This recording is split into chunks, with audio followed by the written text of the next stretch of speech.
Fala aí galera, aqui é o JP e agora a gente vai ver um tópico extra dentro do nosso estudo de bioquímica, né? A gente já estudou carboidratos, proteínas, lipídios e ácidos nucleicos. Agora a gente vai conhecer um pouquinho mais sobre vitaminas, tá? Que é um pouquinho diferente de tudo aquilo que a gente viu, mas que como pode aparecer pra gente dentro de algumas questões dissertativas, tal, vale a pena a gente gastar um tempinho nisso. Vamos lá então. Vitaminas. Vamos entender a origem do nome, né? De onde surgiu a palavra vitamina. Vitamina nada mais é do que a junção de vital com amina. Por quê?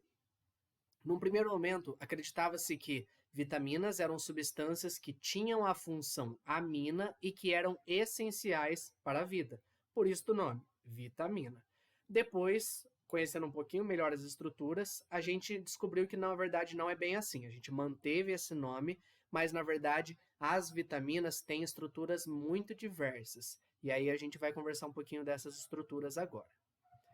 Bom, vitaminas são moléculas, tá? Diferente daquelas moléculas que a gente viu que eram macromoléculas, aqui são apenas moléculas, mas que ainda assim são necessárias para o correto e bom funcionamento do metabolismo animal, tá? Então, não são macromoléculas, não tem uma estrutura grande nem complexa, comparados com o que a gente viu, mas ainda assim o nosso corpo precisa, é como se fosse aí, digamos, os lubrificantes para fazer funcionar bem as engrenagens do nosso corpo, tá certo? Então vai ajustar nisso daí.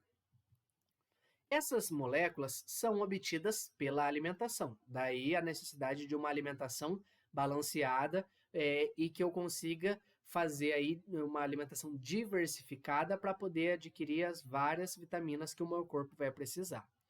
E acontece que elas devem ser consumidas na quantidade certa. Por quê? Na sua falta, nós teremos problemas conhecidos como avitaminoses. Lembrando que esse A aqui é um prefixo de negação. Então, quando não tenho vitamina, eu sofro de avitaminose.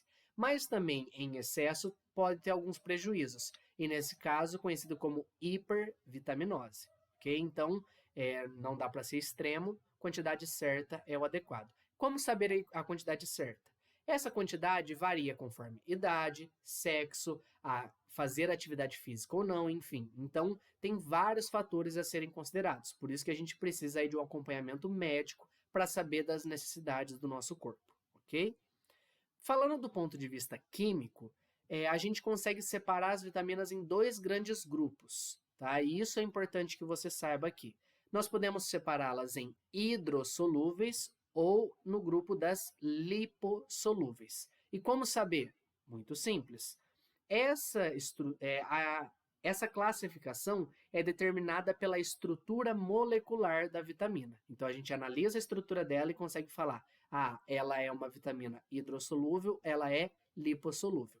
Isso daqui é o foco dos exercícios na parte química, usando aí vitaminas, tá bom? Então, vamos entender um pouquinho mais isso daí.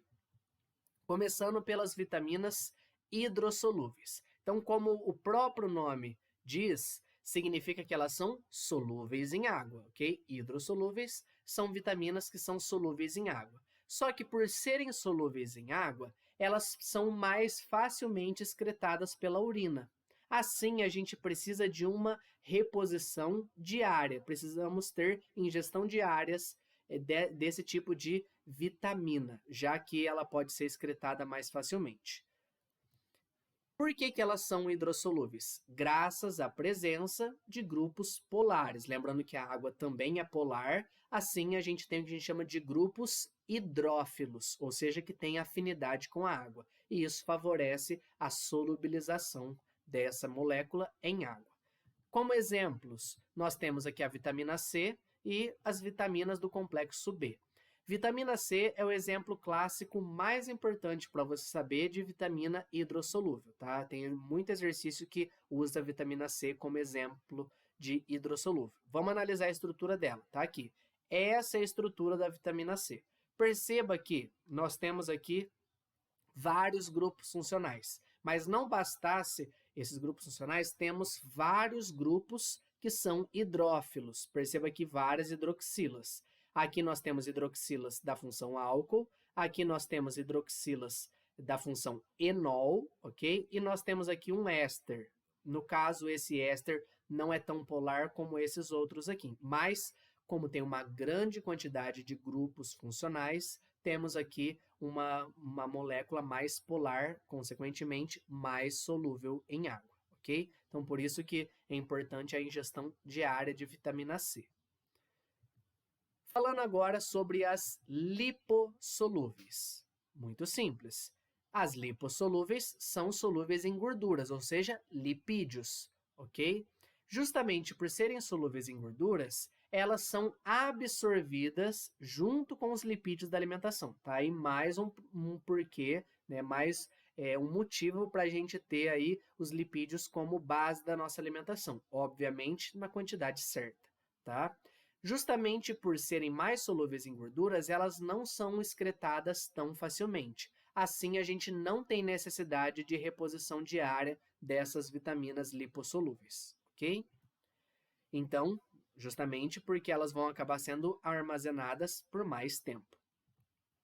Elas são lipossolúveis por conta da predominância da cadeia carbônica, que é apolar, ou seja, hidrófoba, ou também como sinônimo disso, ela é hidrófoba, hidrofóbica, lipofílica, ok? Então, cuidado aí com os vários sinônimos dessa palavra.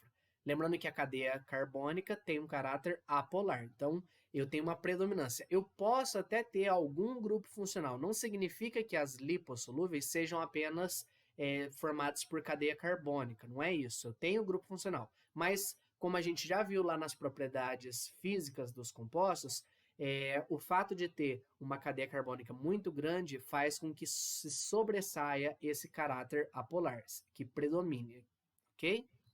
Como exemplo, nós temos aqui a vitamina A, vitamina D, vitamina E e vitamina K, que são exemplos de vitaminas lipossolúveis. A mais comum para aparecer em exercícios é a vitamina A, ok? Então perceba, vitamina A tem aqui um grupo funcional, né? Ela é aqui da função álcool, tá? Então ela tem aqui uma hidroxila que é polar. Mas se a gente compara essa única hidroxila com toda essa cadeia carbônica aqui, a cadeia carbônica é muito maior, então prevalece o caráter apolar. Por isso ela é lipossolúvel, ok? Então se atente a isso. Várias questões, não só de primeira, mas também de segunda fase, pedem que vocês discutam aí o comportamento e não necessariamente ele vai te falar, isso é vitamina A, isso é vitamina C. Ele pode te trazer duas moléculas quaisquer e pedir que você classifique aí, falar sobre a excreção, se é mais fácil ser excretado ou não, e classificar com relação à polaridade e tudo mais, classificar em hidrossolúvel ou lipossolúvel também, ok? A gente fecha aqui o nosso tópico extra dentro da bioquímica e qualquer dúvida estou à disposição. Até a próxima. Tchau, tchau.